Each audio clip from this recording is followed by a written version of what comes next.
giving me this opportunity. I'm very grateful to be able to put together a few of these kind of presentations. It's very helpful for me, so thank you. This is on Baroque and literature. I didn't know much about the Baroque until Jonathan's previous presentation, and the Baroque is primarily, almost exclusively, a sort of history of art term. This is an incredibly rich period. We're talking from around 1580 to around 1750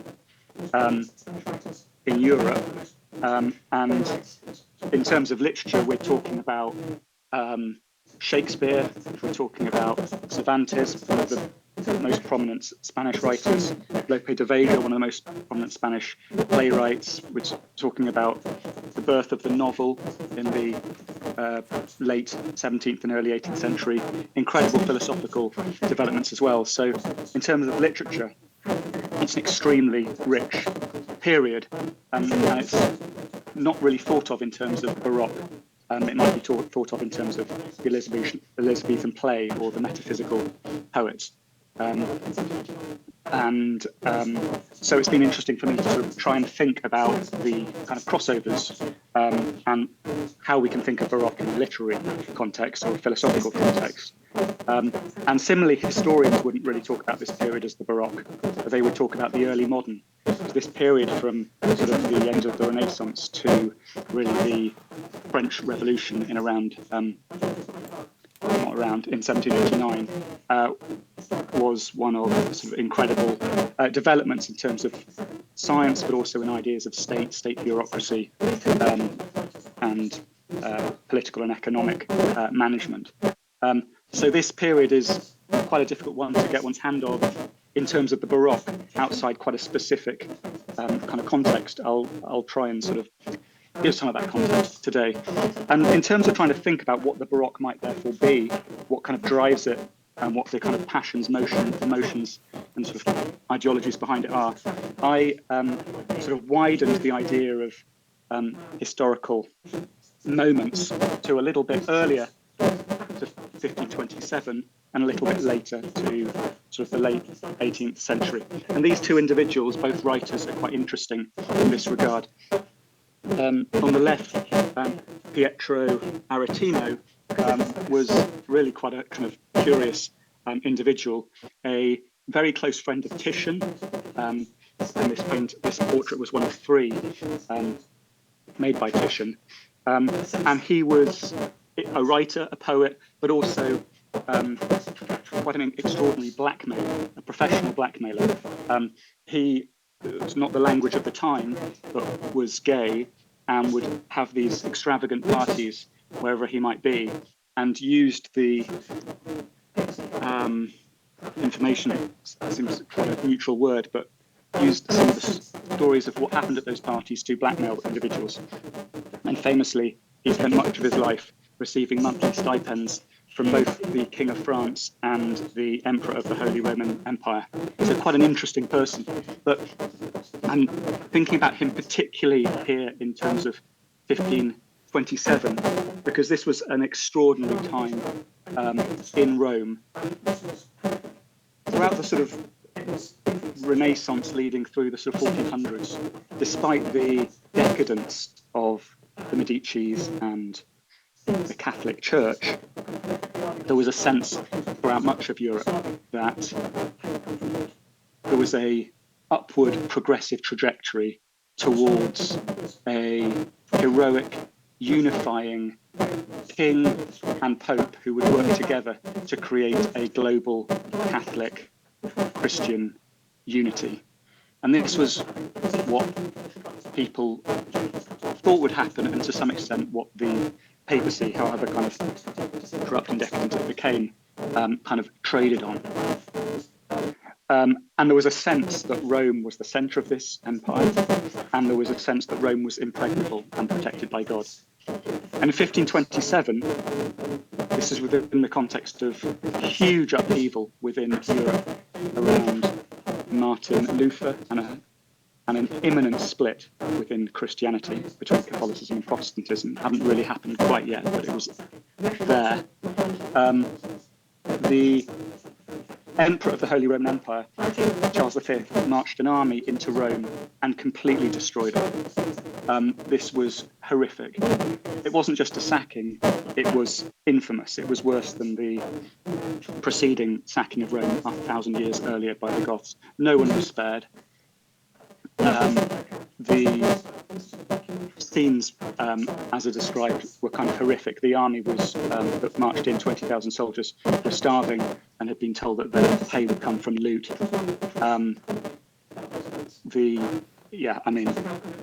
Things got destroyed. There was torture, murder, mass rape. Rome was completely destroyed. But along with that were these kind of performative, violent events which horrified Europe. Cardinals were having, there was a lot of genital mutilation. Cardinals were having their genitals cut off, roasted in front of them, and then being forced to eat them. And people were having their stomachs cut open to see whether they tried to swallow gold to hide their wealth. And the Catholic clergy were sort of made to do sort of performative things, like, for example, make a donkey a priest, or perform sacraments, on dead bodies and things like this. So it was absolutely horrific, a major trauma for the whole of Europe, and also a major trauma in terms of essentially the death of God.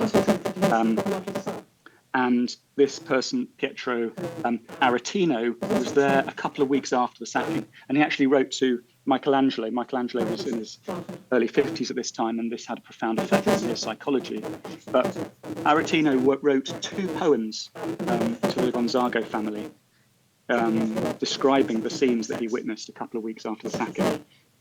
One of them is full of graphic imagery of the most horrific violence. Women, children, young boys, men, everybody, using almost in a sort of like First World War style, almost a sort of documentary kind of poetic style, to express the horror of what he'd seen and what eyewitnesses' account were reporting. Full of pathos, full of horror. And then he wrote a second poem, which was a comedy about those events, expressing how kind of it was quite funny what was happening to the Catholic Church, how the cardinals sort of deserved it, how, is there really a difference between blessing a priest and blessing a donkey? And so there's a level of grotesque and a level of humour in that. And I suppose, first of all, I wanted to mention this because it sort of sets the scene. I mean, after 1527, there was more violence, but then there was sort of various kind of peace accords throughout the century, and there was some kind of reconciliation until things started to unravel in the 1580s. So it's a sort of a memory of complete ideological destruction. But it's also, there's a question of how do you deal with that in a literary way. You can deal with it as Aretino has done in different ways. You could describe what was happening and express your kind of horror, misery, pathos, or you can do other things. Maybe you can make fun of it. Maybe you can use comedy to try and sort of almost escape from it. Fast forward 250 years from that moment of total ideological collapse, the destruction of the Catholic Church. The Catholic Church rebuilt itself, but we'll come on to that. But the destruction of faith as people in Europe knew it in the early 16th century. Fast forward 250 years, and you've got the Marquis de Sade, who is also an extremely interesting character. Orphaned, very abusive childhood, went to a Jesuit, they'll sort of come up again, they're quite interesting, a Jesuit boarding school where he was again horrifically abused. And then at the age of 14 found himself in the front line of the 7 Years' War. That was from 1756 to 63. The end of Baroque is usually kind of considered to be sort of between 1730 and 1750. Which is sort of the Rococo movement as well. So he had these horrific experiences and wrote I mean, he went on to have sort of interesting life. He was sort of in prison for a long time. He was in a psychiatric hospital for a long time. He was a member of Parliament briefly after the 1789 revolution. And his writings are incredible, but I mean it's a trauma to read them, and that's, I suppose, part of the kind of, almost you could say, kind of genius of him. He writes horrific scenes of sexual violence, cannibalism, torture, murder, and they're often very visceral, very graphic, and they're almost invariably committed by people who the society of his day would previously have respected. So there will be mostly priests, but also doctors or judges or teachers or local politicians or officials. So it's impossible to read a de Sade book without coming away with a sort of engraved concept in your mind of the depravity of authority. And that was his purpose. But he's also, in that sense, kind of quite funny. So I sort of thought he's kind of an interesting bookend to this Baroque period, because he kind of unifies the humour and the violence of this period between about 1580 and in this case 1756. Just briefly, in terms of this period that we're talking about, it is one of, I mean, this wasn't supposed to be a talk about war, but I mean, it was one of incredible violence, not seen until, in terms of the 30 Years' War between 1618 and 1648, a level of violence not seen until the First and Second World War. Estimates vary, but potentially around 50% of modern-day Germany, the population died. But the 30 Years' War was just one of many. They've all often have numbers. I mean, there's also an 80 Years' War. There's also the English Civil War, the French War.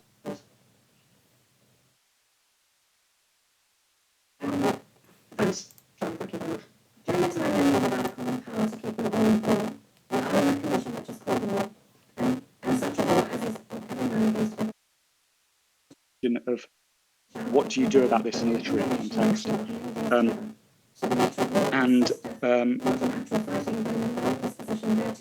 Going to, I suppose, what would be considered to be the early part of the Baroque period, sort of 1590s, early 1600s.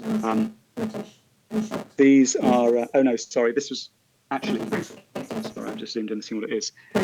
I suppose I was trying to sort of give a sense that at both the start of the Baroque and at the end of the Baroque, there is a sense of a total collapse of the ideological structures upon which the entire European population based their certainties and their idea of how the world and cosmology worked.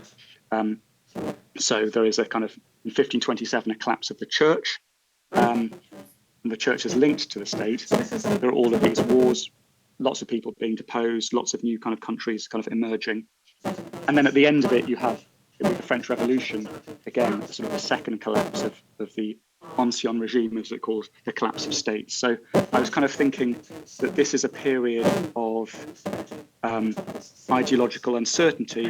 And that ideological uncertainty is, I thought, was kind of quite nicely kind of captured by these two texts at these distinct poles. The first one, written by someone called Etienne de Bercy, who was very good friends with, potentially lovers with Michel de Montaigne, great French essayist, and he wrote this, what's considered by many to be sort of the first argument in favour of anarchy as a political movement in the mid-16th century. And there's almost a sort of, there's a resonance between the title of that and Rousseau's famous kind of call for freedom towards, just preceding the Baroque 200 odd years later. So I suppose what I was trying to think about here is a period of extreme kind of ideological turmoil and how different people kind of dealt with that and how they expressed how they were kind of trying to manage that. So next, what's the slide, please? If we could move on. Long text. Oh yeah, thanks. This is yeah. So I've sort of, I suppose, tried to place these two poles within which the Baroque occurred, and of course, lots going on in different countries, different contexts. But to try and give a sense of how people felt about a world either without order or within which order was very, very fragile, and they were very aware of the violence and chaos which was just below the surface. This is a quote, a series of quotes. Thomas Hobbes's Leviathan. He was a 17th century English philosopher who had worked a lot as a sort of diplomat and tutor throughout continental Europe, had seen the violence of Europe, and had then witnessed the English Civil War, which was 1639 to 1645, and emerged from that really as an authoritarian political thinker. His idea of the Leviathan is that people need an ideological structure. In his view, it was a sort of Leviathan, which is kind of a combination of state and church in order to get by. And he feels that individual freedoms are a necessary sacrifice for security. So, can I ask someone just to read this out? Please.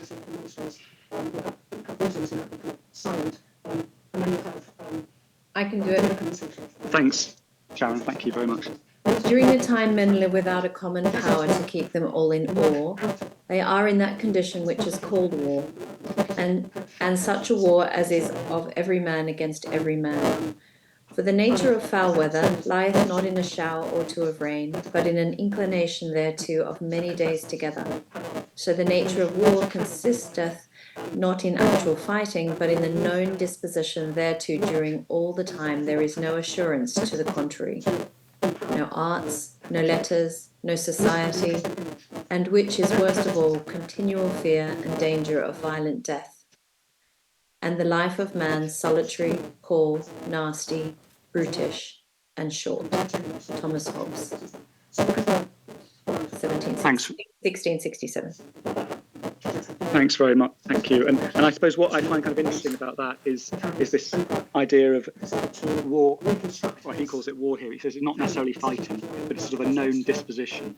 It's like a climate. It's a possibility that could break out anywhere. And that in itself is enough to create this climate of fear. So there's a fragility of security, and that's Hobbes's kind of way of expressing it and trying to kind of answer it as well. Can we move on to the next slide, please?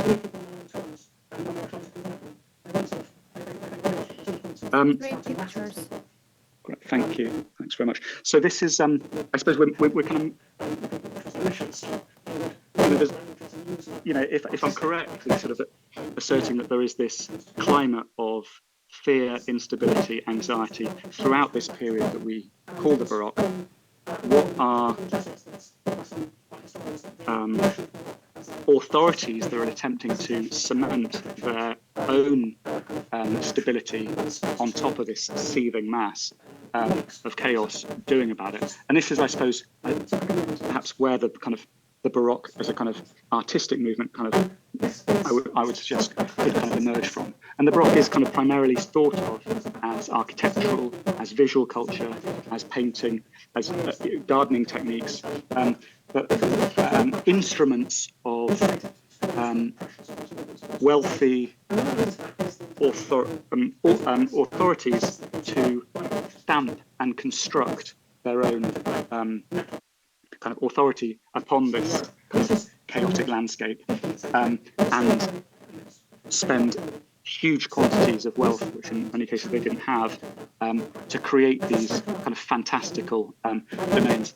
And we have the piazza outside St. Peter's Basilica. So this is, I suppose you could say, significant. This was 1626 was completed. So this is a sort of resurgent would be the wrong word, but a Catholic Church within the context of the Counter-Reformation trying to present its own authority to the world, despite the shock it had had over the previous century in terms of both the sacking of Rome and Protestant revolution. And then in the bottom left, there is an image of Versailles. Louis XIV, known as the Sun King, came to the throne in 1647 in France at the age of 4. And this century, despite all of the war that was going on throughout Europe, is known as the Grand Siècle, the Great Century in France. And Louis XIV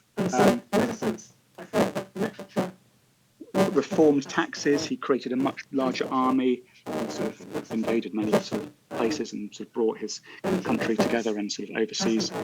I should say this period is also one of global war. Many of these empires had empires in South America, in North America, in North Africa, and there's also a considerable in Goa in India and further east as well. So this is kind of going on at a global context. And Louis XIV was quite built the power of France out of, you could say, the ashes of quite an anarchic world a century earlier. And part of that was building Versailles. Louis XIII had lived in the Louvre, what's now that great museum, and Louis XIV built Versailles. And there are some interesting sort of parallels with today. He built Versailles in order to locate power away from Paris, to decrease the power of the merchants, and to force anyone who wanted any link to his total authoritarian power to come out to Versailles. So Versailles grew and grew and grew as more and more officials felt they needed to relocate to this new palace outside Paris. And it's sort of it's interesting this week that Donald Trump's Mar-a-Lago is being referred to as the Winter White House. I remember 4 or 5 years ago it was being referred to as the Southern White House. And it's also interesting that people sort of jockeying for places in the new political regime in the States are relocating to Florida from Washington. It's certainly a way of, if one has power and is feeling secure about it, one can grow it by removing yourself somewhere and forcing everyone else to come pay homage. And then the third image here is, I thought sort of quite an interesting one. The Jesuits are an order, not a monastic order, but a religious order within the Catholic Church, relatively recent compared to other ones. So in the Catholic Church, sorry for sort of so much information, but you'll have kind of people like Benedictines who live in monasteries. You'll have Carthusians who might be kind of silent, and then you have Dominicans who might sort of set up libraries and things. They also work, I suppose, in slightly different ways. The Jesuits were kind of emerged out of as part of the Counter-Reformation, and were sort of the Pope's shock troops. You could say they were highly educated. They set up schools, but they also sort of inveigled their way in as political advisors and confessors. So they had a lot of information, and they also travelled very widely all around the world. And they use their knowledge in sort of often quite a transactional way. So this is quite to empower the Catholic Church. And this is kind of an interesting image of the Jesuits were in South America, they were in India, they were in Japan, and in China they were using their very advanced knowledge of astronomy as a way of converting and also kind of establishing their own presence there. So because they're following sort of Galileo and Copernicus and people like that the Jesuits had very sophisticated knowledge of astronomical events. The Chinese emperor decided to reconstruct his calendar in 1629, and he asked the Jesuits to do that. And this is an image of the Chinese official who was in charge of this process and a Jesuit priest. And the interesting thing here for the purposes of the Baroque is that the Baroque, as an artistic movement, the Jesuits were kind of they often came under criticism for kind of quote unquote going native. They would dress like local people dressed. They learnt the languages. For example, in China, became very expert scholars on Confucius. They wrote many dictionaries for South American indigenous tribal languages and things like that. And they would use visual culture. They would meet people on their own terms when they were trying to convert them. They wouldn't sort of. They realised that there was no point sort of spouting Latin to people in India, for example. It's not going to kind of help convert the people, which was their mission. So they would learn local languages and use local artistic traditions in their kind of attempts to convert. And all of this knowledge and, in some extent, wealth and trade was coming back to Rome. And it was from Rome, and particularly from the Jesuits, that it's thought by some art historians that the notion of Baroque as a artistic, visual presentation of the power of the Catholic Church kind of emerged and then spread to monarchs such as Louis XIV, who's just talked about. So if we could move on to the next slide, please. This is so. I've tried to give a sense of the history of the era, and also how it appears to me that the Baroque, some of the ideological kind of waves that were kind of driving the Baroque. In terms of literature, it's really quite challenging to kind of interrelate it to those kind of pressures or those movements or those waves. And one of the reasons for that is the development of the printing press. This is the Gutenberg Bible, which is thought to be the first book printed by metal, movable type printing press in Europe. And this was in the mid 15th century, but it was still and it was from Gutenberg in Germany, still a very recent and challenging technology at that time, quite rare. But it was spread throughout Germany. And by the end of the 15th century, 1490s, you were seeing the first books made by printing press in England. But it was still kind of very kind of early, but it was a constant sort of technological advancement. And I was to some extent thinking about Sharon's kind of thinking about AI and the last week and how that kind of shapes our own kind of artistic practice. And there's something about the printing press which did transform literature in a number of different ways, and politics. And this is a continual trend throughout the Baroque period. The Catholic Church, one of its tenets at this period was that preaching would be done through Latin, and this meant that many people didn't have access to it and understand it. Printing press was very important in giving people vernacular in their own language, copies of religious texts, and this drove the Protestant idea that you have your own individual relationship with God, but it also drove political confrontation with some of the authoritarian practices of people such as Louis XIV. And by the end of the Baroque period, you have a far more literate Europe. You have a literate Europe which is communicating through radical political pamphlets. And so there is a sense, I feel, that literature over this period has a kind of countercultural, or you might say sort of resistant energy or force as compared to some of the Baroque visual arts and architectures, which required huge centralized financial endowment. And so this is kind of going on. It's a sort of a slow burner, the printing press, but has significant impact on the literary culture. And it's no surprise that sort of by the end of the Baroque period, you're having novels being written, these long, long texts, which would have previously been very difficult, for example, for scribes to, for calligraphic scribes to write out in detail. Okay, next slide, please. And again, I've just put these individuals in because it's, I suppose, so important in terms of understanding the time. And again, almost like a sort of an anti-Baroque movement.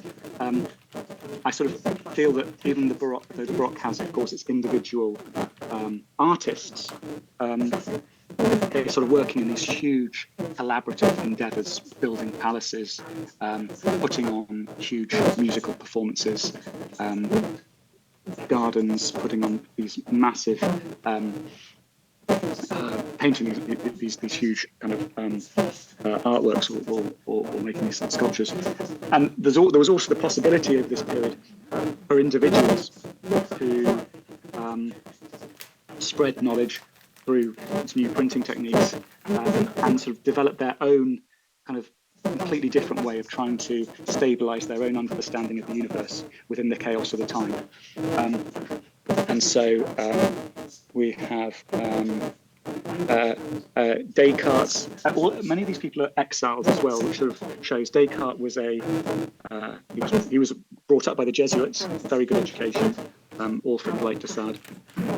Fought in the 30 Years' War. He actually fought for a Protestant side, decided being a Catholic, and had a sort of a very traumatic life, and then could only live in the Netherlands, which is a sort of relatively free place where people could sort of think independently. He couldn't return to France because of some of his philosophical beliefs, and he sort of published this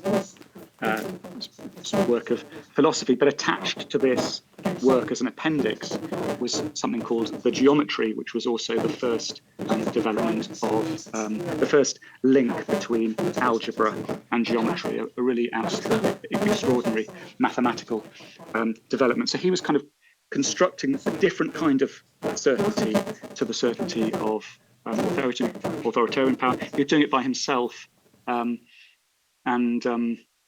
he was doing it outside the Baroque centres of Rome, Paris, and the Habsburg Empire, centred in Vienna. Spinoza, to his right, was also kind of moving about in the way that the chaos of the time sort of pressured people. So Descartes was a Catholic fighting for the Protestants and then living with Protestants. Spinoza was Jewish and converted to Protestantism and lived in the Netherlands as well. And similarly tried to sort of, in his book The Ethics, tries to sort of stabilize and almost mathematically map out the ethical virtues sort of quite extraordinary fashion, really. And then, so him also in exile, Leibniz on the right, and Newton, both kind of constructing laws of physics, calculus, but in their own way also quite sort of, Newton less so, but Leibniz died a complete pauper in an unmarked grave because he was, for various reasons, was sort of exiled from his own intellectual world. Newton maybe sort of experienced different kinds of exiles, but I suppose I'm sort of presenting them both because they're so sort of significant in terms of the history of science and mathematics, these individuals, but also a different kind of certainty that people were sort of finding themselves being forced to drive towards. And also in a sort of literary way. We think of maths and physics now as kind of being written out in equations. These people at this time were writing things out as in long form, in paragraphs and stanzas. They're almost kind of works of literature as much as they are works of maths and science. If we can move on to the next slide, please.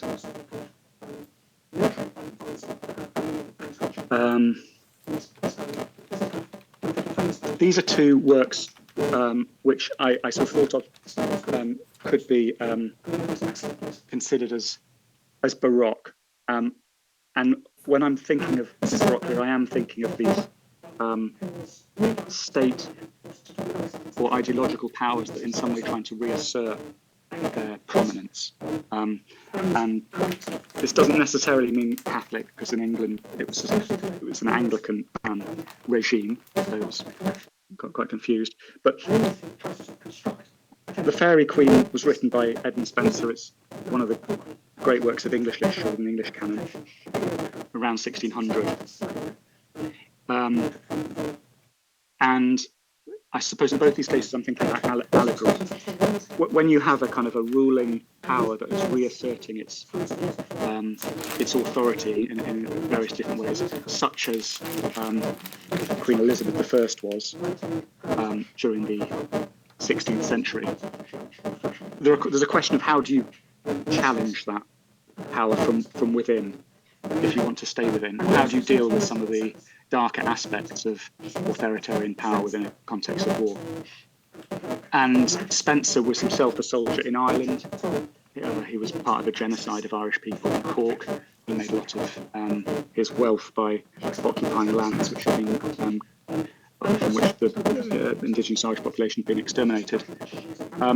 And so he benefited from that expansion of Elizabeth's rule, but he was also kind of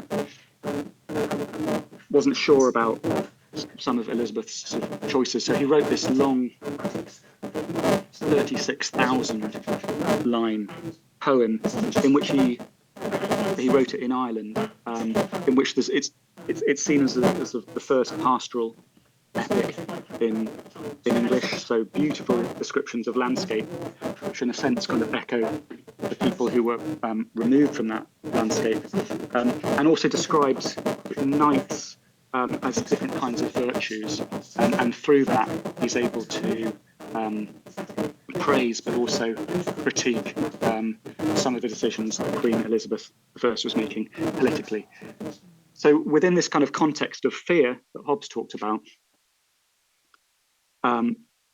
there is this question how you use literature to challenge the authority. And some people who just talked about, for example, Descartes and Spinoza, would just exile themselves to somewhere they felt they could write what they wanted.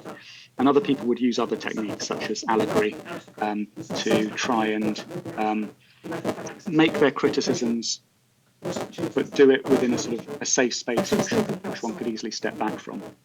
Cervantes too used comedy, again similar kind of period, 1600.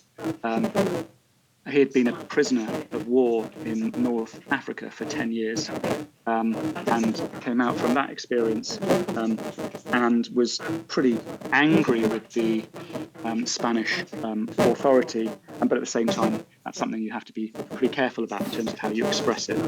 So there's this he writes this huge long epic in which there is a knight, and it sort of praises the knight's mission and his loyalty, but it's also a kind of spoof and a comedy, and it's full of kind of ridicule and the picaresque. And so that's his way of kind of critiquing, while at the same time playing it safe within an environment in which, you know, as Hobbes said, life can be nasty, brutal, and short.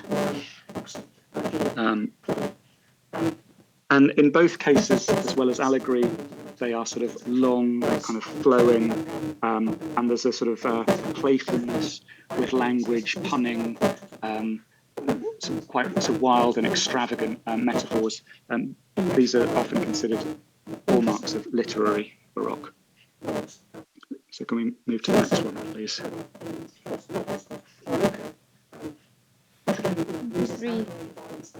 Okay. Thanks very much. I won't read it out. I appreciate it. It's taking up quite a lot of time. This is really, I suppose, I'm turning now towards England, and England is sort of slightly different in the sense that the authority of England is an Anglican ruler, so still state. This isn't sort of non-conformist. We're not talking about individual people being able to set up their own faiths based on Christian lines. No, there's still a very strong link between the king and at this time James, and religion, even though it's Protestant Anglicanism.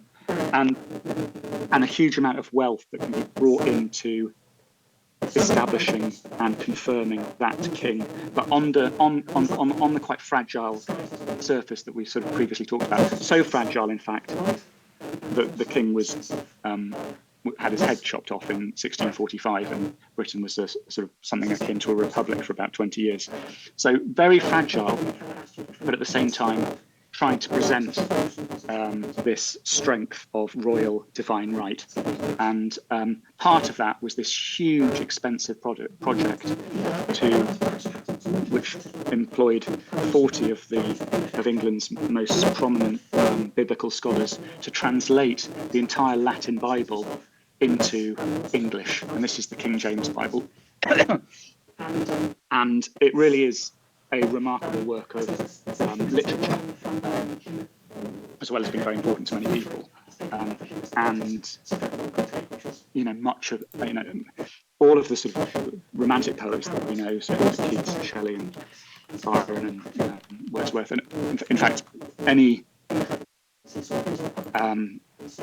English poet really, I suppose, leading up to shortly after the Second World War, would have known this book so well that the kind of the poetics of the King James Bible really sort of flow through the rest of English literature. So it is kind of important. And in terms of this particular one, which is one of the more famous one, Though I Walk Through the Valley of the Shadow of Death, it also sort of flows into Coolio's, I think, 1996 rap song as well. So it has global significance, but I won't read it. If we move on to the next slide.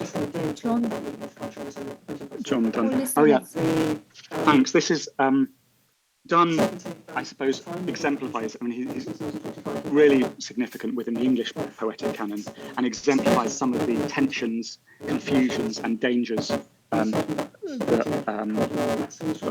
I've been discussing. He's born into a Catholic family in London. Two of his uncles were Jesuits, who he'd already met, and his younger brother housed a Jesuit within the context of the religious wars within England, was therefore sent to prison and died in prison.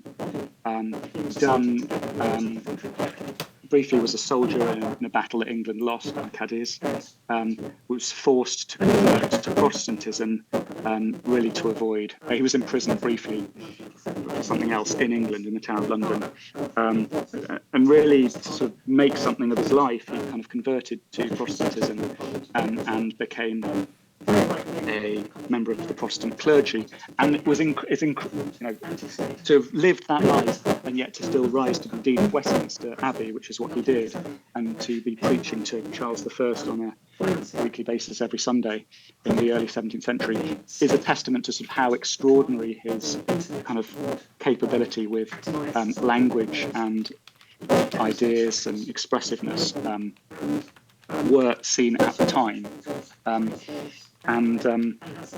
But all of his work carries this huge anxiety and sort of power and passion thereof, because he has a lot of much of his most famous poems are love poems, and he has quite a adventurous lifestyle on that front for a member of the clergy. And also because he's kind of he's unsure whether he's actually preaching to the correct God or not, and he seems to have a kind of a constant fear that he's dead or dying. Much of literature of the time was kind of coming from the pulpit, so his sermons are some of his most powerful work. He gave a sermon a few weeks before he died, which is one of his most famous, and he's often crying at his sermons. It's really a powerful kind of performative aspect. So there's something quite dramatic about much of that work. But then there's also this side of being able to write quite private, in this case, a sonnet. Now someone it's quite challenging. It is done, but does anyone want to take the challenge up and read this one?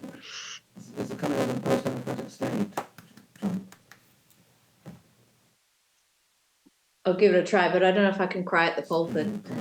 Okay, well, let's see. Let's see where you get to.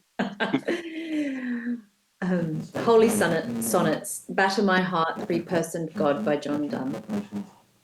Batter my heart, three-personed God, for you, as yet but knock, breathe, shine, and seek to mend, that I may rise and stand, o'erthrow me and bend, your force to break, blow, burn, and make me new.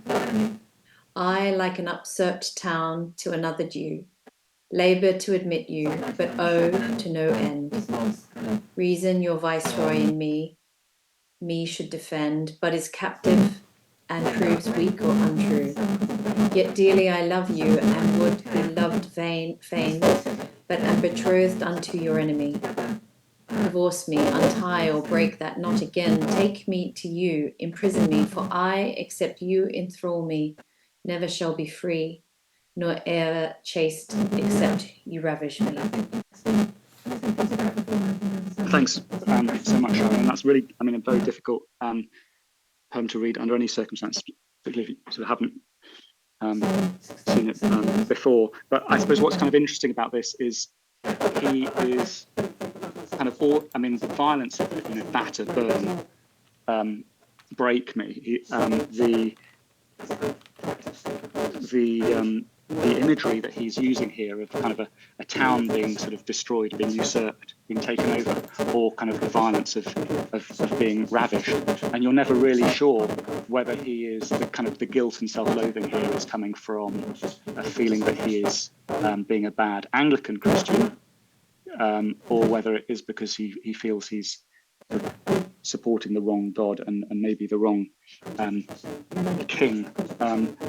And I think that this anxiety pervades much of the Baroque period, but also like thinking back to some of the architecture, the Bernini sculptures that we saw last week of Teresa, Saint Teresa, in a state of sexual ecstasy, such that she was put on the front cover of the Foucault book as she received some kind of divine revelation, and then the kind of the David, who also by Bernini, I think it was, who's sort of in the middle of his fight, slinging hurling a slingshot.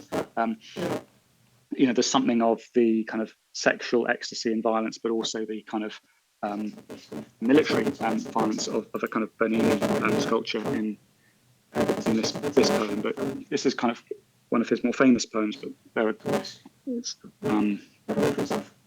lots of them display those kind of tropes. Can we move on to the next slide, please? Mr. Wings. This is a Lord Herbert, who was New Done, was a bit younger than him, also talking early 17th century England, was himself also a Anglican priest. And I won't sort of read it, but it's sort of interesting to note that he was, this is part of a collection that Herbert wrote called Temple. And in this, he tries to sort of construct a temple. And he's using what would now be called concrete poetry. He's using sort of visual representation. I think maybe when it's slightly altered slightly when it moved from the from where I took it on the internet to on this page. But there are supposed to be sort of two wings here. Maybe you can sort of see the outline. And he is, you know, hundreds of years before, say, Mallarmé or Apollinaire, or later kind of New York school poets who are using kind of language to create images of structure. He was writing poems which might, for example, insinuate the altar of a church, or the threshold of a church, or the pulpit of a church. In this case, the wings of an angel. And he also simultaneously would set his poems to music. And so there's a sort of a sense that in order to kind of evoke the full majesty of the Anglican state religion of the time, he needed to kind of access the full architecture and sonic quality of the works of art that we understand as Baroque on the continent. And also, it's kind of interestingly experimental in other ways. There was a sort of fashion for kind of using anagrams and making sort of witty associations.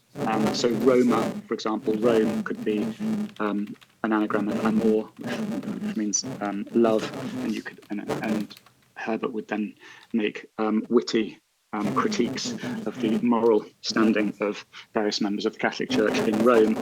And this wasn't just for the benefit.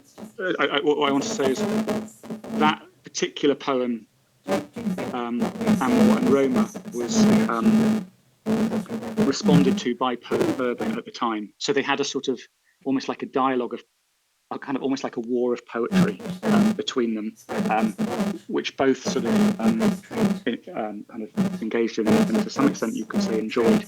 George Herbert published a book which included both his kind of critiques of Catholicism and also the Pope's riposte. So this is sort of poetry operating both experimentally, aesthetically, visually, sonically, and also kind of politically and diplomatically in ways that are quite surprising today.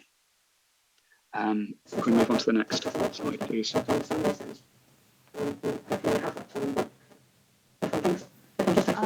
the fair Florinda. Okay, thank you. This is a change completely. Aphra Behn is a really interesting individual. She came from quite a sort of poor family in England in the early 17th century. Her mother was a wet nurse, which meant that she sort of brought up the child, and suckles the child of a wealthy aristocrat. And so it seems that Aphra Behn was brought up with the aristocrat and therefore had access to an education, but also opportunities that otherwise she might not have had. But she was still kind of outside both her class, both the aristocracy and her own class. In kind of very interesting ways. She became a spy for the British state and was working in South America and Central, in the Caribbean. That didn't seem to work out too well. It was within the context of various religious wars that she was working. And then she came back to London and she started writing these really quite remarkable, this is in the Restoration period, so we're talking 1660 to around 1690 in England. 1680 to 1690. And she was writing these really quite radical plays. Plays in France within the context of the Baroque. There isn't much kind of great poetry, to be honest, during the 17th century. There are a couple of kind of court playwrights who are very well regarded, Molière and Racine. And so along with sort of the pomp and theatre of the architecture, there is also the theatre of plays. And plays became a way that you could kind of wittily and obtrusely critique the authority or certain officials, pomposity maybe, or hypocrisy, if you did it cleverly. And this was also the case in England in the later 17th century. There was two and then one company of theatre company, both owned by the king. So this is almost like the royal court we're talking about. And Aphra Behn wrote many plays for the royal court in which there were women in kind of interesting novel roles. She also wrote one of England's first novels called Orinoco, which again uses allegory, violence and sex to communicate her position that James II shouldn't have been forced to step down because he was Catholic. This happened at the end of the 17th century. So she uses a lot of kind of explicit sexual imagery. On stage, people will be getting in and out of bed together. She uses explicit violence. But interestingly, she does it within the context of religious wars within England. But interestingly, she does it always to sort of support the ruling monarch of the day. So there's a lot of sort of interesting tension within her work. This is I suppose, a poem, because it's easier to give a sense of her writing from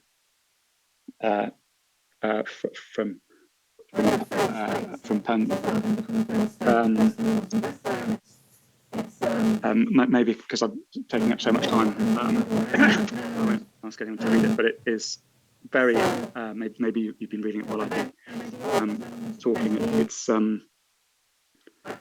It's sort of really quite ambiguous about whether she's talking about a woman's love for a woman, a woman's love for a man, a woman's love for a man disguised as a woman. But there's also sort of a sense of delight, and there's also a sense of risk, threat, religious uncertainty, but also kind of daring and a kind of devil-may-care attitude, which kind of pervades sort of a lot of her work. So she's a very interesting person to sort of look into. Can we skip on to the next slide?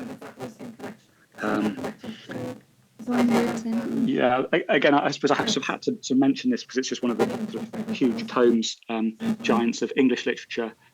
John Milton had lived through the English Civil War. He'd stayed with the Jesuits in Rome despite being a sort of fervent Protestant himself. And this, he also sort of lost his eyesight, so this is a blind person. I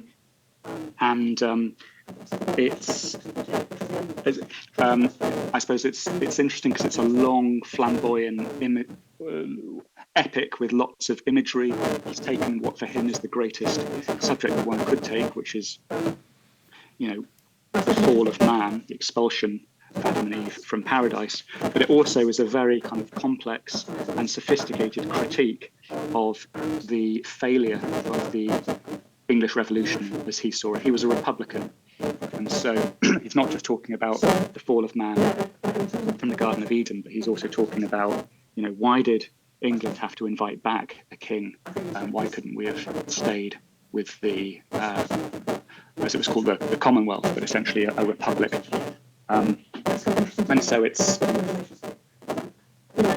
interesting for a number of reasons. But can we move on to the final slide?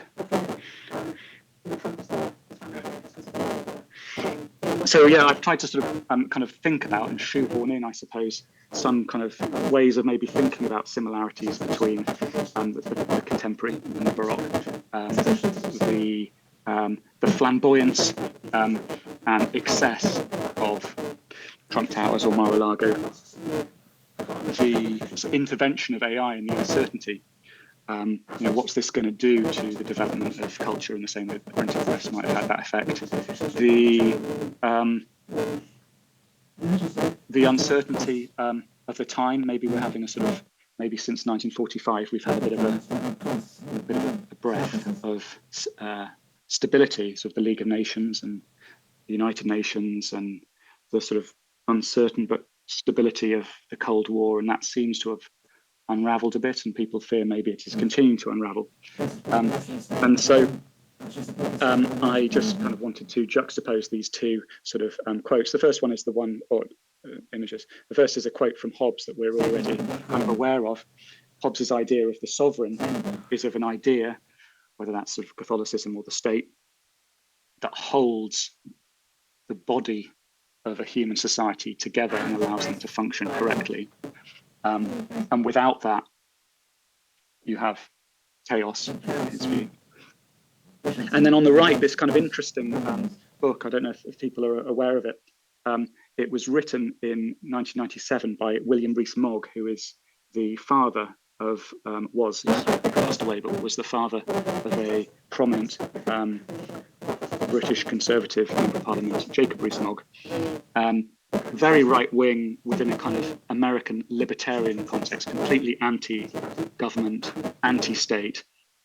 And he wrote this book, which one has to say was kind of very kind of prescient in 1997, in which him and an American financier predicted that the state would decline, that the internet would atomize society in different ways, break down state structures, kind of corrode them, and foresaw such things as cyberspace, AI, and has a lot written about Bitcoin. It's not called Bitcoin, but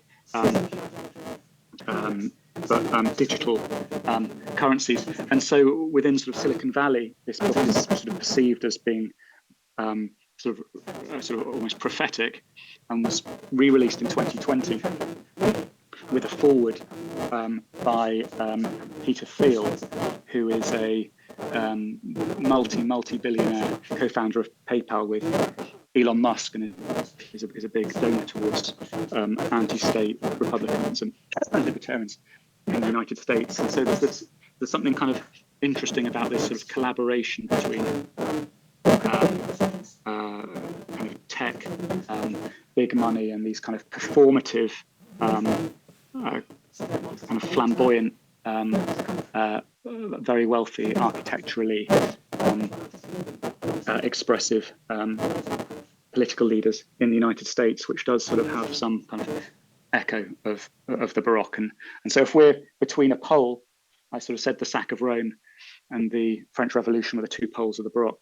If we're between a pole in which the sort of 1914 to 45 pole might be one, it might be interesting for us to sort of consider, what the bookend to that is, and what literature and art might emerge as we proceed towards it.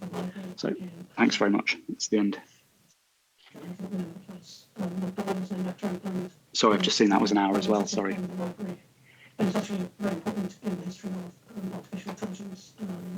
Is the coming Stop sharing. is the coming of the post-democratic state, Trump?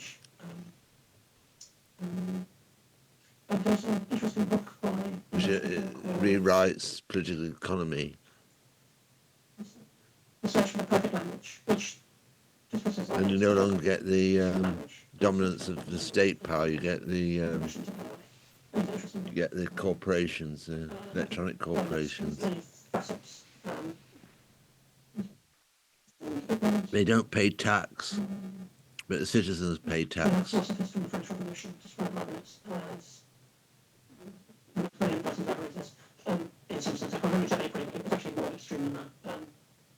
But coincides with the end of the Cold War.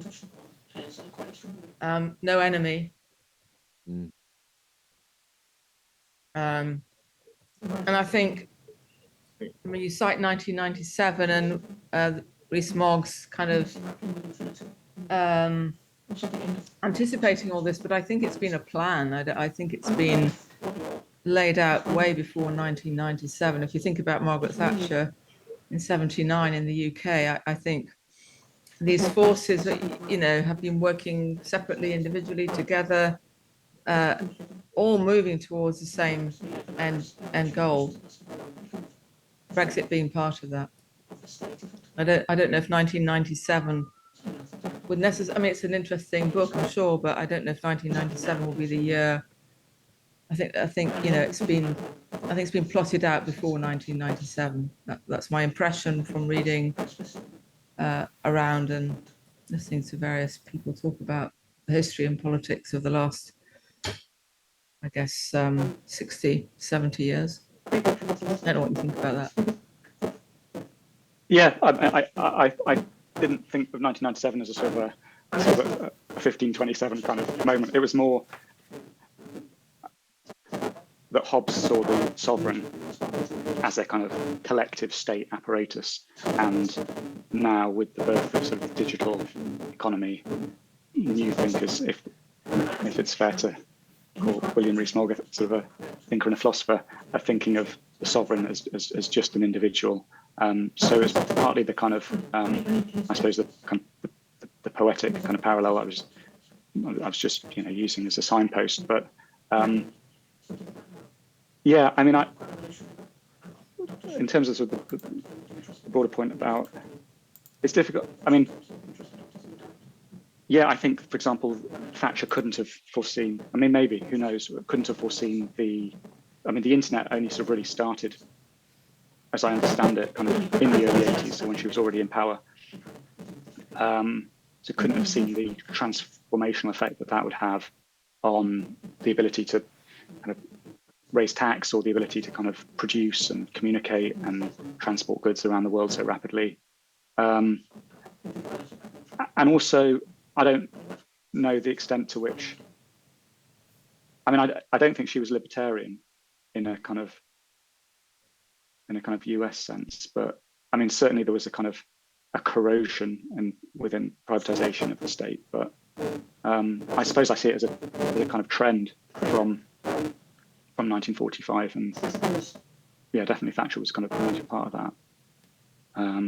In terms of the bookend, as it were, I don't see it as 1997. I don't know when it is.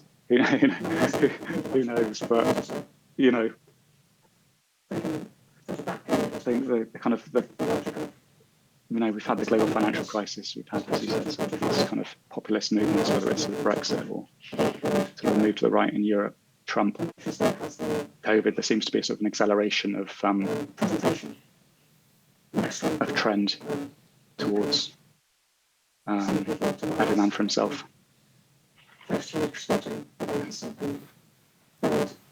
It's really interesting how you're talking about the new technology creating these sort of subversive ways of writing, so the printing press and that sort of thing. What do you sort of think new forms of literature, what are the types of new forms of literature that could be emerging from this sort of technology, these advancements? Do you see any contemporary current ones, Alex, from your point of view?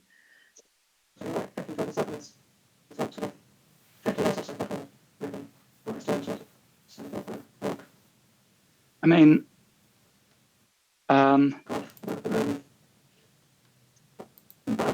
it's interesting, for example, to imagine, do we consider coding to be a literary form?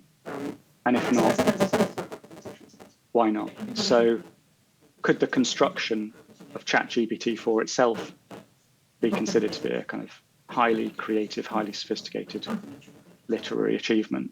We don't really have the kind of literary theoretic kind of framework to think of it as literature now, but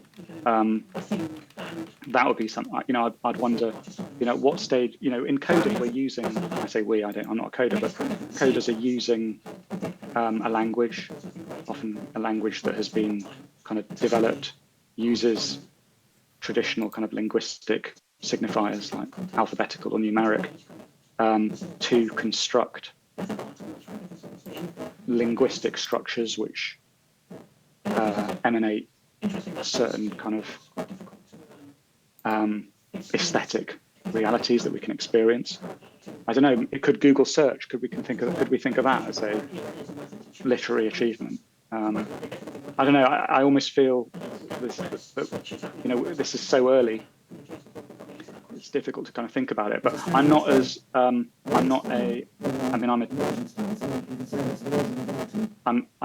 suppose I'm a techno-skeptic in the sense that I think the sort of techno-utopianism of the early 21st century was completely misguided, and technology does have the capacity to be controlled and manipulated by people with the most wealth, so it becomes a sort of authoritarian kind of tool often. But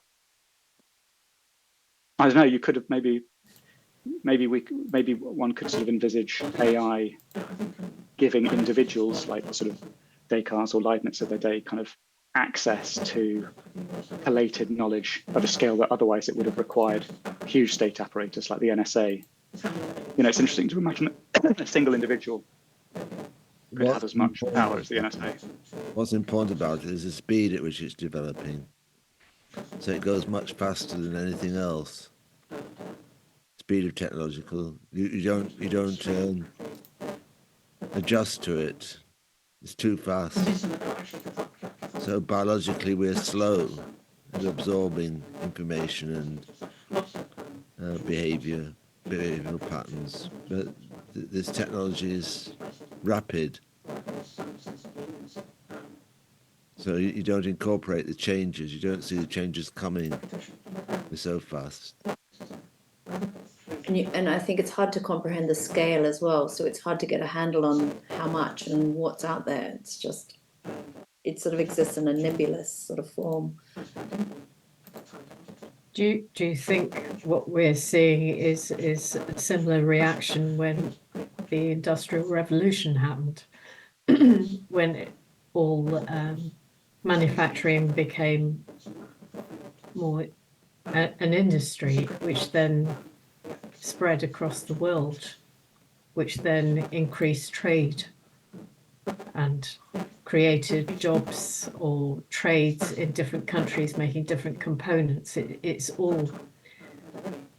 Would it not be a similar reaction to the public's reaction at that time? I think so. Yeah, or even the sort of the printing press. You know, maybe there was a reaction against that. And you know, I think it's right that it takes us a lot of time to get to understand these things. You know, hopefully we have that time, but if one just takes one small example in terms of in a literary context and imagines the novel in Europe as emerging out of the ability of the printing press to publish those huge individual works, which would otherwise have had to have been kind of done by a monastery or a royal court.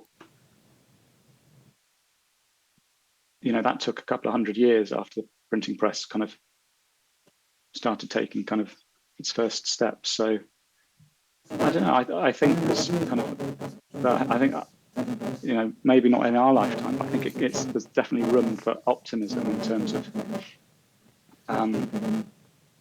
you know, optimism and pessimism in equal measure. But you know, I'm sure there'll be new, interesting kind of artistic emanations. 5 years in the United States, you've got a post-democratic state. This is rapid.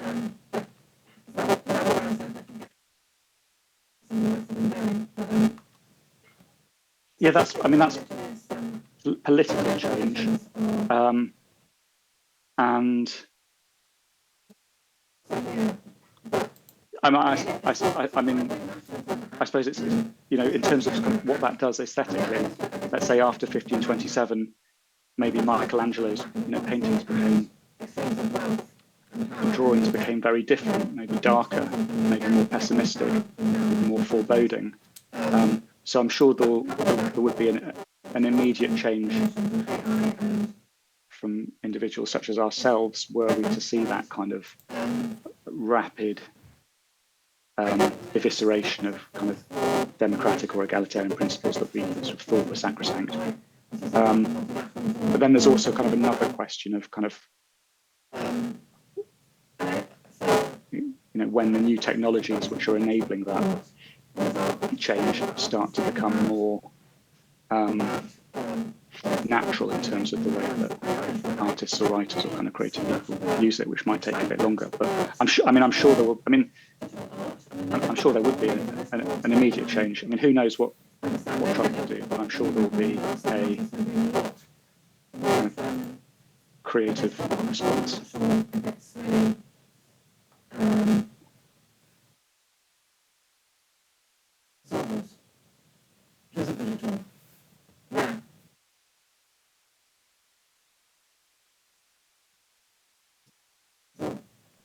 Just wanted to just sort of contribute to that in a certain way.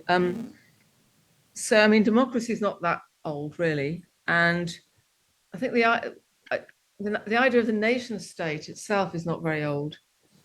I think was it 1600s the idea of the nation state came into being. Oh, sorry, my phone's carry on. Sorry.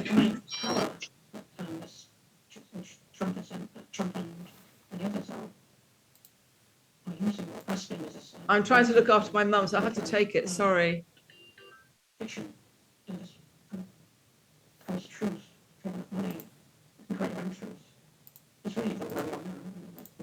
And then you've got, you know, I was just thinking when you were talking about the sort of, you know, European context, I was thinking about the Middle East and Persia, and thinking about states like Syria, Iraq, Lebanon, Jordan. They're very, I mean, those states came into being. Israel, as a consequence of empire, the British wanting a passage to making sure that there was trade links to India. And they were states that were created in an area where actually there was probably more of a kind of mosaic of cultures and identities that had learnt to get on with each other under maybe the Ottomans. So I'm just thinking about all that going on, and then in Europe, this idea of the nation state, and now we're seeing, as Jonathan mentioned, the end of perhaps, post-democratic institutions. And I'm trying to fit that in with your bookends, which I thought were really interesting.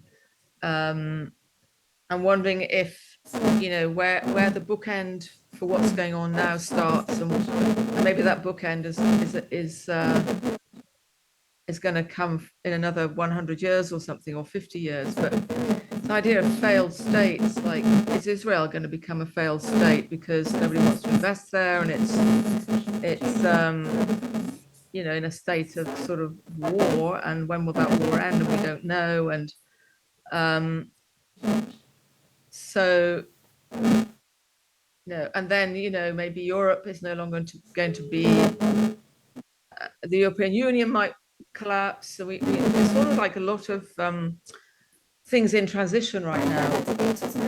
And that seems to have coincided with an acceleration of the internet and what it's capable of. And I just wonder, I wonder if at a certain point the internet will become far more controlled because of the political ramifications of what's going on and potential chaos, maybe even. I'm just kind of rambling a little bit, but I'm trying to put it all together in relation to what you presented, which was really fascinating. And I'm also wondering with Baroque, I'm not sure what date you were kind of bookending it to, but I wondered if that was in connection, that somehow connected to this idea of nation states. I mean, maybe you haven't thought about that, but I was just trying to think about that at the same time. In the West, the idea of nation state in the West. Yeah. I mean, thanks. There are lots of things to think about that. I mean, in terms of the nation state, you're right that traditional political sciences seem to have said the birth of the nation state was in 1648, which was the Treaty of Westphalia, which ended the 30 Years' War between.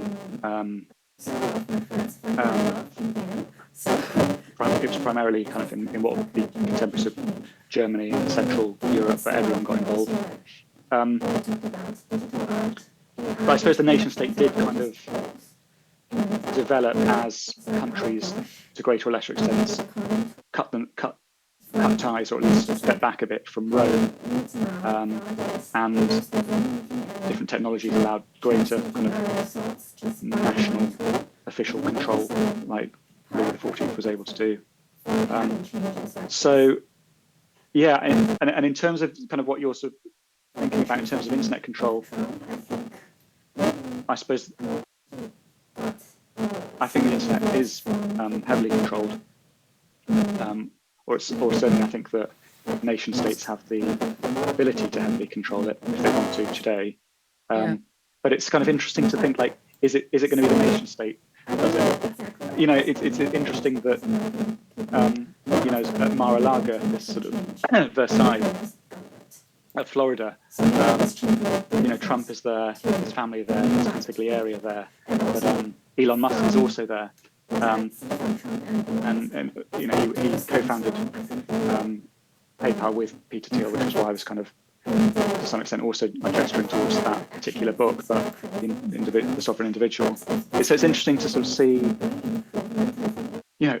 when you say, you think the internet will be kind of greater control, like who will that be? Would that be a nation state? Would that be Elon Musk's new Department of Government Efficiency? Or would it be outsourced to Google or something? So there's a kind of spectrum of kind of the corporatization, I suppose, of nation states, which seems to be part of what's going on at the moment. The nation state has too much costs, whereas the corporate giants don't have costs; they have surpluses, so they'll win out.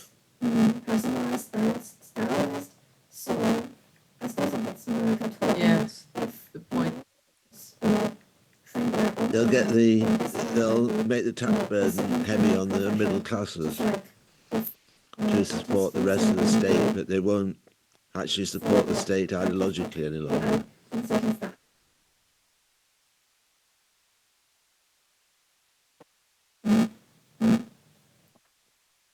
The state is like a black hole. It's unsustainable.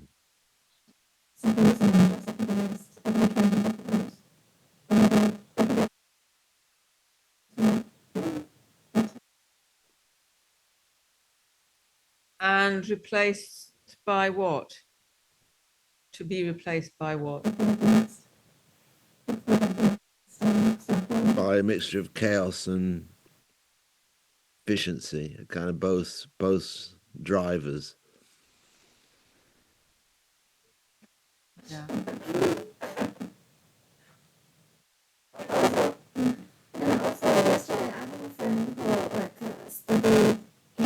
They could also, one of the reasons I was, again, these are sort of rough, I suppose they're just starting points of thinking, but one of the reasons I was sort of thinking about the bookends, I was kind of thinking of the comparison between, say, the sack of Rome. Admittedly, that happened in one week, but also that sort of period. I was thinking of that, and then the book, one of the bookends of our, maybe if we think about it in this contemporary Baroque, as being the kind of 1914 to 1945 trauma that Europe kind of sustained, and how coming out of that we had American capitalism, which kind of almost in a sort of counter-reformatory Reformation kind of way, kind of built upon and was a resurgent version of the Adam Smith British capitalism in the 19th century, imperial capitalism. But then you also had this sort of quite austere Soviet puritanical, a different kind of ideology of economics. And so I was thinking that there was that kind of schism of the ideology of economics in the same way that there was a schism of the ideology of religion in the early 16th century. And in terms of what could kind of come, if there is chaos, I think that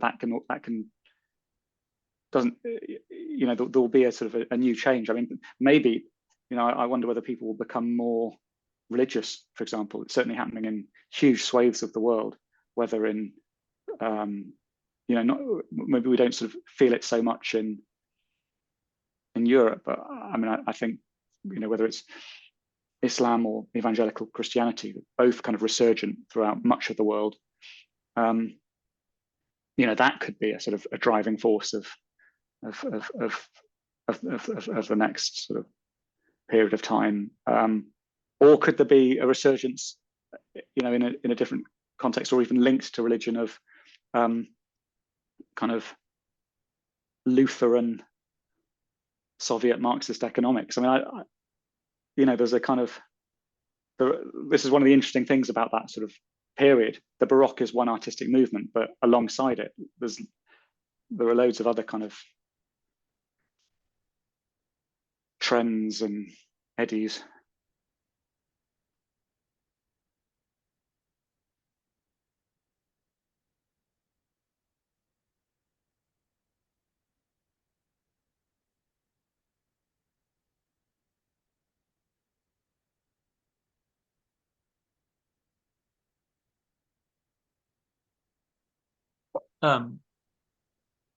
In relation to Leibniz and your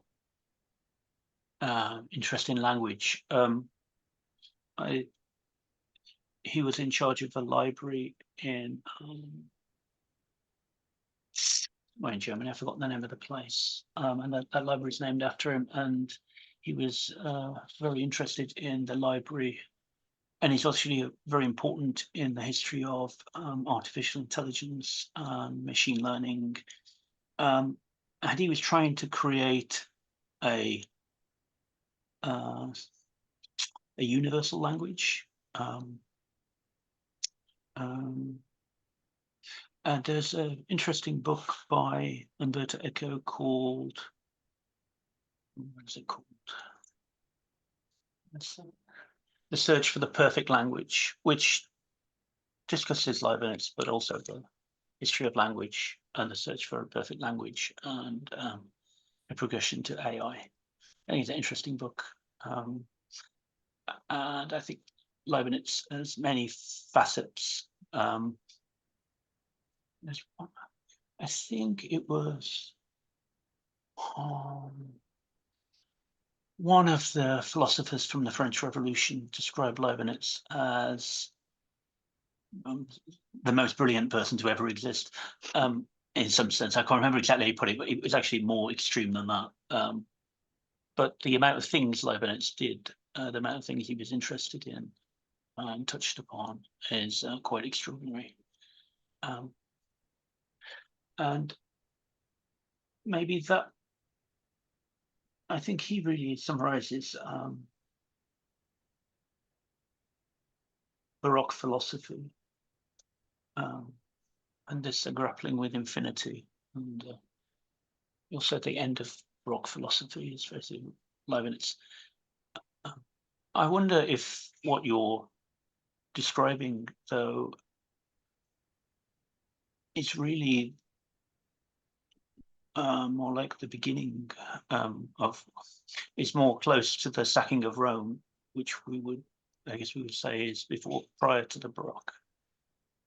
Would be the Mannerist, beginning of the Mannerist regime, which doesn't last for very long, but kind of the fall of the state, effectively. That was another thought I had. I wondered whether what you describe as happening now is really. I mean, I'm thinking the Baroque is kind of some post. Something that comes to post this destructive point.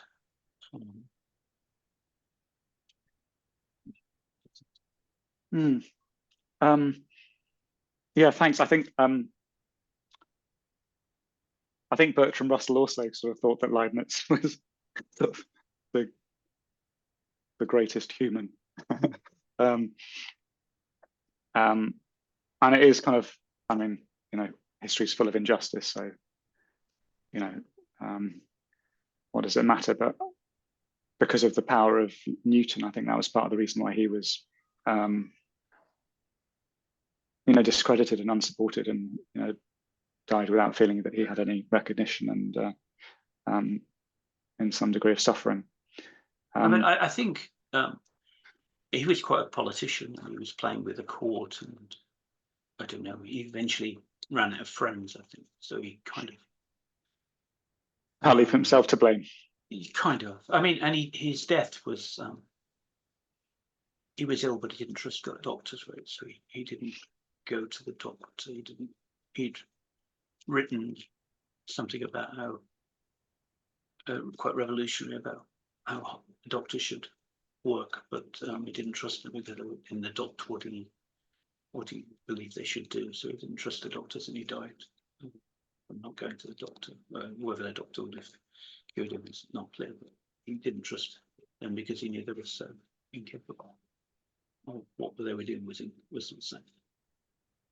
But it was only for kind of 4 years, I think, that he kind of was in disrepute, and within a very short period of time, he was,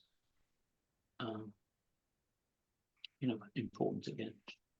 I mean, I think in France, he was eulogized or something quite shortly after his death. So it didn't take long before he fell out. We came back into retreat. I can think of others who had more trouble. But he was quite political, so he was playing those games.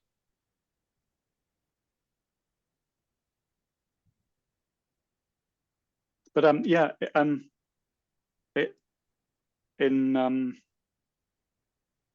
mean, these kind of cross chronological kind of comparisons are often pretty crude. But I suppose I was kind of what that period you're talking about, post sack of Rome, mannerism, kind of leading up sort of the next 50 years or so. I was thinking sort of that period was kind of, if the analogy kind of, if we sort of run with it, was post 1945, and now we're sort of moving into a kind of a Baroque period where the nation state has the presentation of extreme power, and can send people to Mars, or can host huge sporting events, or can build giant skyscrapers and things like that. But there's also kind of an underlying anxiety about fairness amongst the populations, technology. But yeah, it was yeah, I mean, but you're absolutely right. 1527 is what, sort of 50 years or so before maybe art historians would say that the Baroque kind of took off. But I didn't really, the honest truth is, I didn't actually really know what the Baroque was until about a week ago. So I was, heavily, I don't know. So it's a starting point for a conversation, I suppose. I think I mentioned it in some talk a long time ago that somebody else was giving, maybe Jonathan, that the Baroque wasn't really recognised as a period until, I think Jonathan mentioned it, right? Until maybe the late 19th century, wasn't really identified. It wasn't defined until 19th century, late 19th. Yeah, 1870 or something like that, 1860 became a thing, and with a few art historians. So, I mean, I think that's another, and it was kind of seen as a dead period, as if there was nothing great in that period up until that time, until somebody, art historians, isolated and put it in some type of context. Up until then, it was kind of considered the death of art almost, right? Because it was the end of the Great Renaissance. I think it's also interesting that sense that it's quite difficult to. I think it takes a very long time to put, to draw a conclusion about where an era is and where things are changing. So, I mean, it's not surprising we're having difficulty working out whether we're going where this switch is happening or whether it's happened. Then it'll be another 100 years before we can probably answer that question. It's a strange mixture of a late style with an emergent style. So you could say that it's the beginnings of modernity, but it's also the late style of the Renaissance. It finishes the Renaissance, but goes back to Renaissance. It sort of overcomes mannerism to return to the Renaissance, but it also anticipates modernity. So it's both a renewal, and it's also a kind of lingering of time. Doesn't know whether to go forward or backwards. I think one thing that's, I think Leibniz was exploring in philosophy a lot of new revolutionary ideas, and I think you could also look at Spinoza if you look at Spinoza's background, he was his family were living in Spain. They were Jews. They were given the choice of converting to Catholicism, or they weren't given any other choice. They needed to convert to Catholicism, and I think it was pretty extreme at the level of to convince them that they were actually Catholic following Catholics was also quite difficult, and they were likely to be persecuted. So lots of, as you mentioned, lots of people ended up going to the Netherlands because it was one of the, or going to Amsterdam. It was one of the few places in where there was some sense of leniency.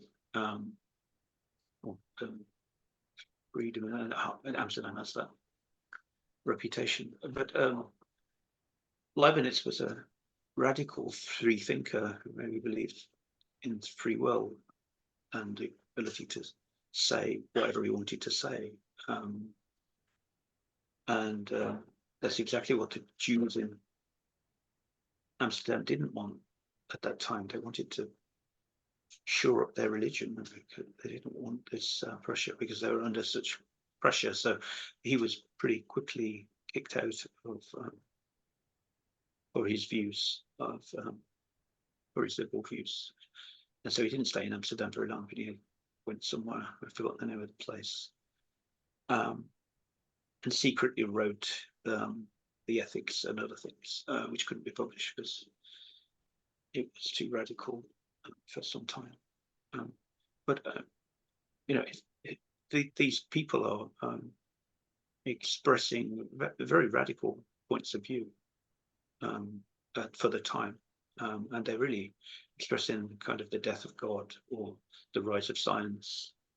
And I think that's quite an important thing that's coming out of this time, this rise of science and this rise of rationality and the death of God and the death of It's total disenchantment of the world. Yeah. This is what happens in this time period. And this is what the state has difficulty grappling with. Or they maybe do grapple with it. They become very authoritarian at points, but it's a dynamic going on in this time, which really started then. I don't think it was before then.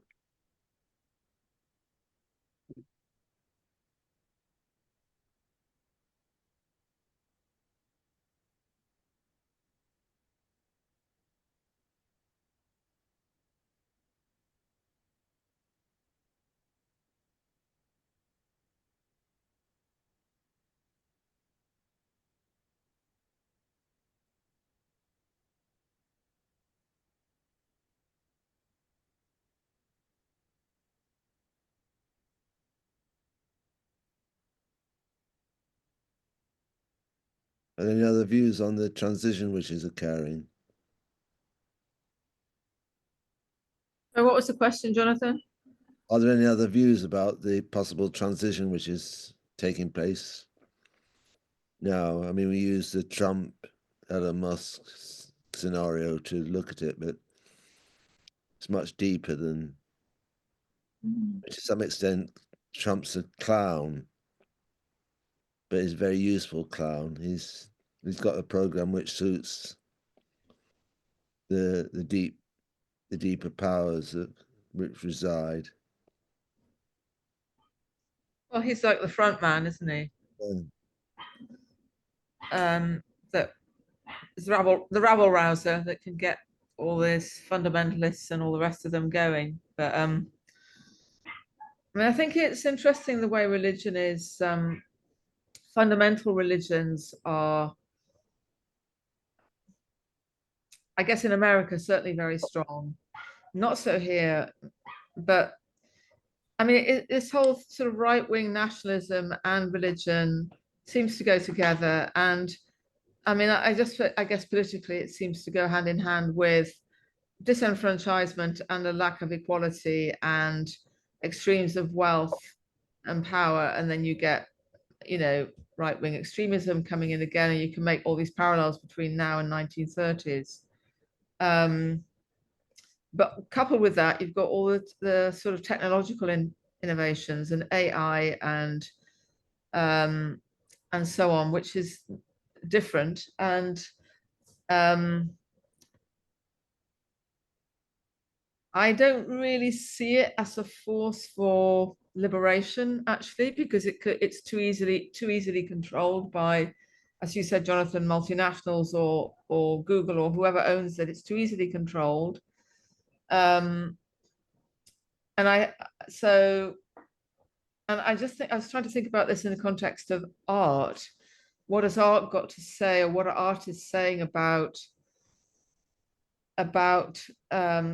all this technological innovation and AI and so on? I don't really see much of an excitement about digital art. I mean, maybe I've got that wrong, and maybe there is more to it than I'm understanding, and maybe other people have got opinion about that. I mean, there are certain artists who are doing a lot with the digital, but on the whole, I'm not sure if it's really I mean, it's more a case of what do we do with ourselves, which isn't digital. yeah. What are we about? And what artists about? I mean, it's not whether they use digital media or not. Can you say more what you mean?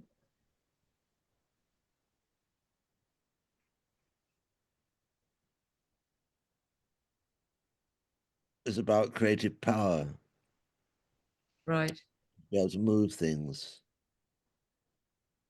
To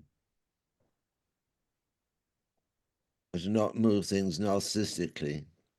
I think one of the main power that which Trump is in, Trump and many others are using or grasping, is this ability to create your own fiction, this kind of post-truth. If you have enough money, you can create your own truth. It's really where we are now, right? I mean, we were in an age of trying to get to the truth. Now we're in an age of we've lost the truth, so effectively it's hidden over. It's no longer of merit. Almost truth is not of merit. That's basically its value is disappeared. Post-indexical. And that's really what I can see is radically different from where even when I was younger, didn't seem to exist. We seem to be searching for the truth now. We're the opposite. We have many different versions of the truth. It's almost not of no value. Yeah.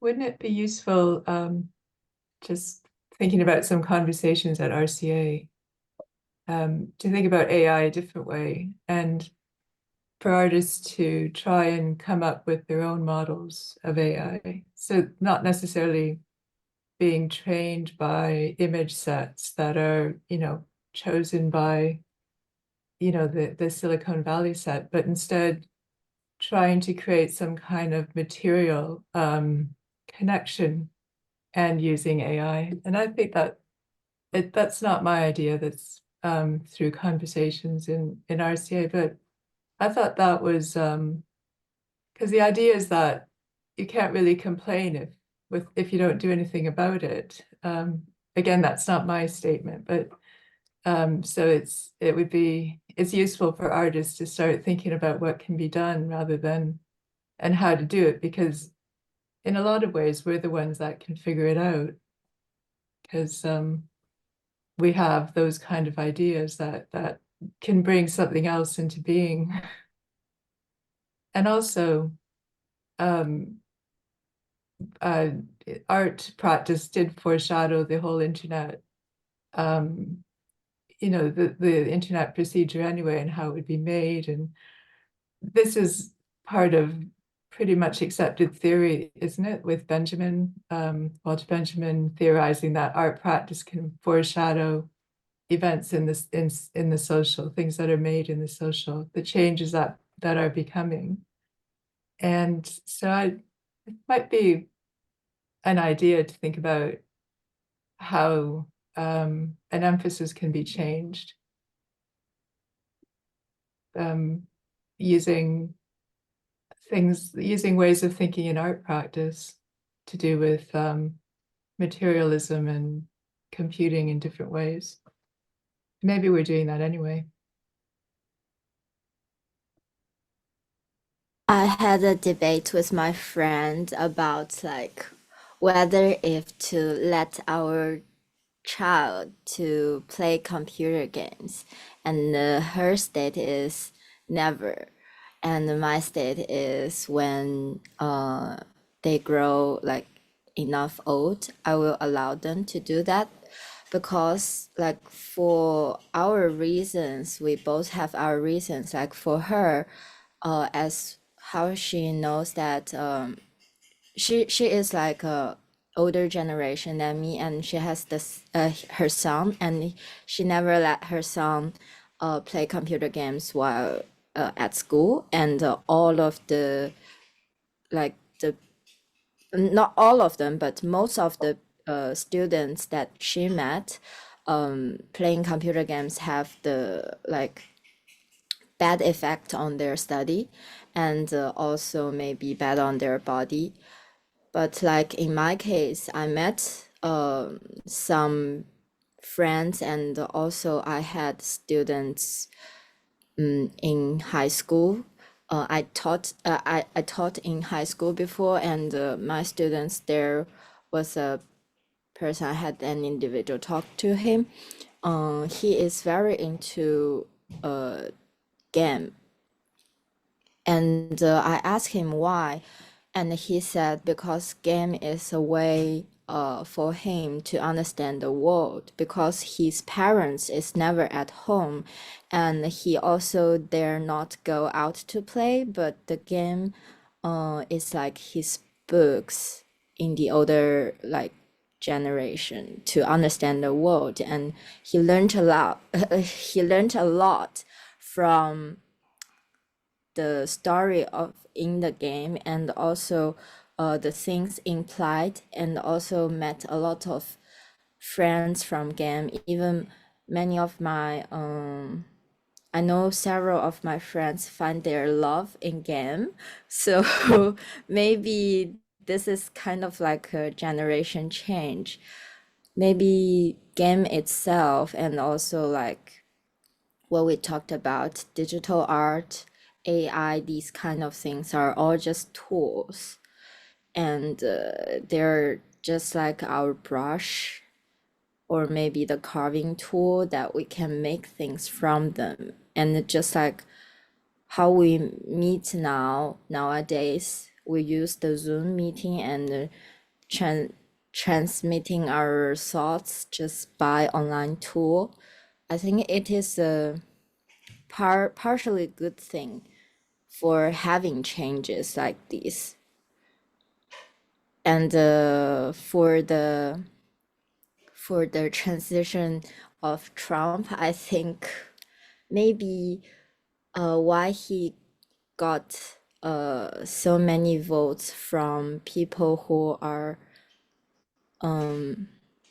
maybe in like most the more people than Camera is, maybe there is a reason implied there. So I don't know what exactly that is, but maybe it is because more of the American people want to have some change than the previous government. So maybe this change will bring new life to people.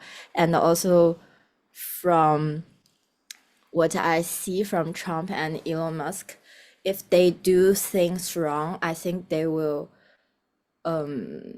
improve it. And even if their action seems very crazy sometimes. But if this kind of craziness can bring improvement, I think it will be a good thing.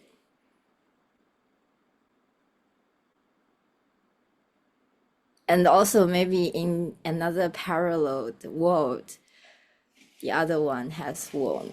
And why we are here is just to experience this version of the world.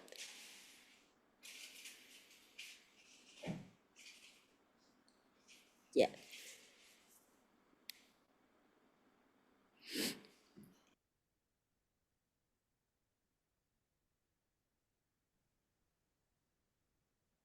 Oh, and also I feel what Karen said about the decentralized AI.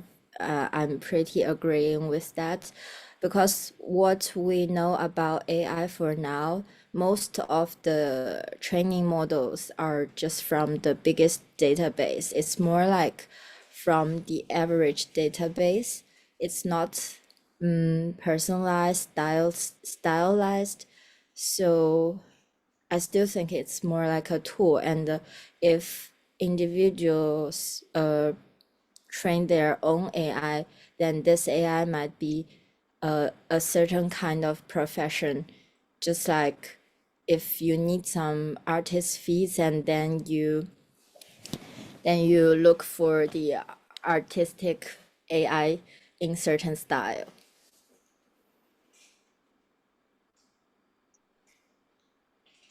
Yes, that's interesting. To take another kind of angle, and perhaps the decentralized AI can also be trained not simply using images. It could be trained in different ways, or maybe there could be a whole different procedure that we just haven't got to yet. But it's obviously not perfect the way it's not like the ultimate tool at the moment. But the problem is, I suppose, limiting the damage before the next step forward.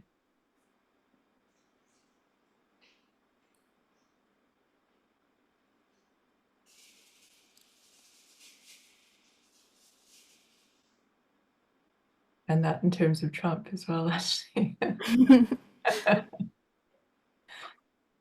Oh, and also Yeah. and also yesterday I have a friend who studied in Imperial College, and he was talking about something about training the AI. So several friends, they are talking about this, like how to train an AI that is like more efficient and directional to the specific points maybe they want them to have.